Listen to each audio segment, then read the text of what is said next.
Pangalawang battery. Pangalawang battery ni Quantum, 2019 model tong motor ni sir. Status ng battery niya 12.7. Pangalawang battery pala ni Smash, no? So, ating susi, neutral light, may oras 12.5. Start natin. Abangan ng voltage drop mga sir. 10 volts. Okay, after ma-full wave, yan, kaya natin mag-idle para umahon ng langis. Unang andar, no, to mga sir. Unang andar po. Tanongin natin yung may-ari. Sir, tama po ba? Unang andar nung dumating kayo kanina, di ba hindi mo pinaandar, pinalamig pa makina? Apo. Ito po yung unang andar, no? Unang andar lang ako. Wala nang testing, basta binuo, pinaandar na, no? Ganyan katiwala si San Pedro Pulweber sa gawa niya. Oh, gawa lang tayo pagdating sa Smash. Yan, idle po tayo, 14.7. I-rev tayo, baka mag 15.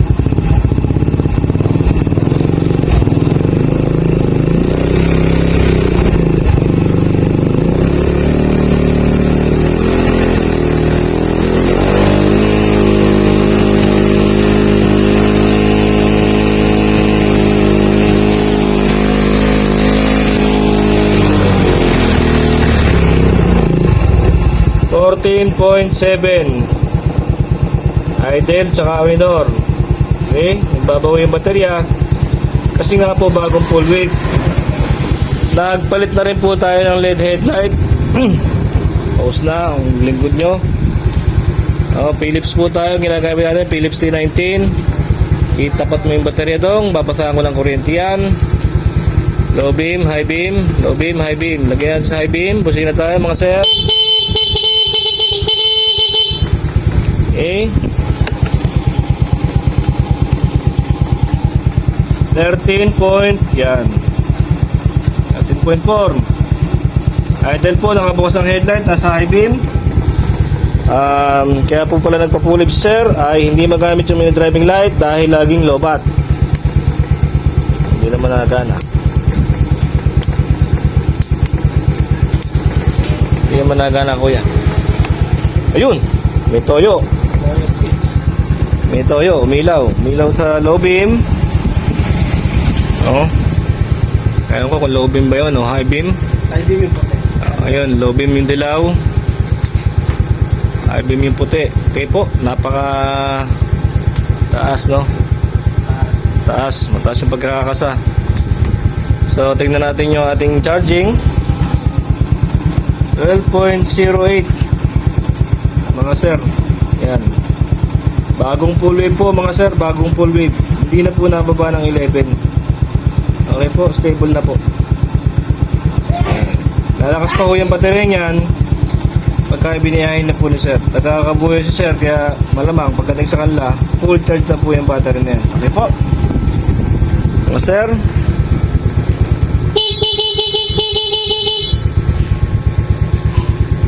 Naku, nawala. Wala eh, nagagalaw ah.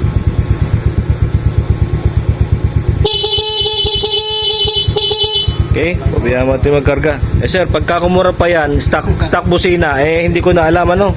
Yung MDL. Oo nga sir, pagka yan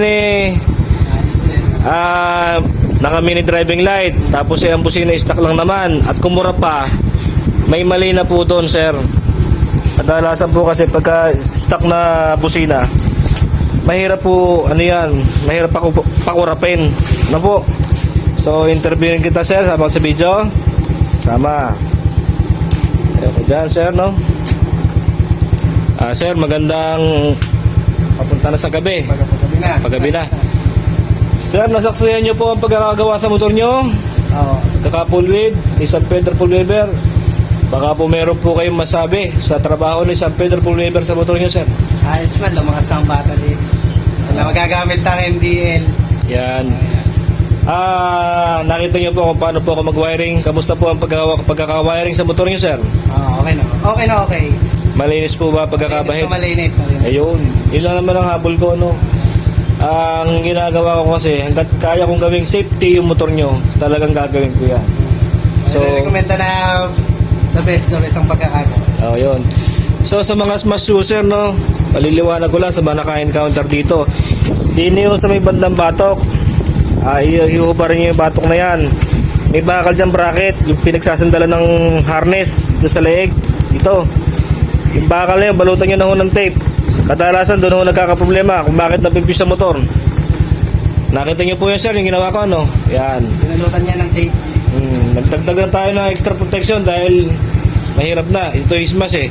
Talagang nagkakaproblema yun doon sa gawin na yun. Ano mga sir? Sir, baka po may na-shoutout. Wala naman. Ayos sa pagkakagawa ni San Pedro. Full waiver. Yan. Wala akong masabi.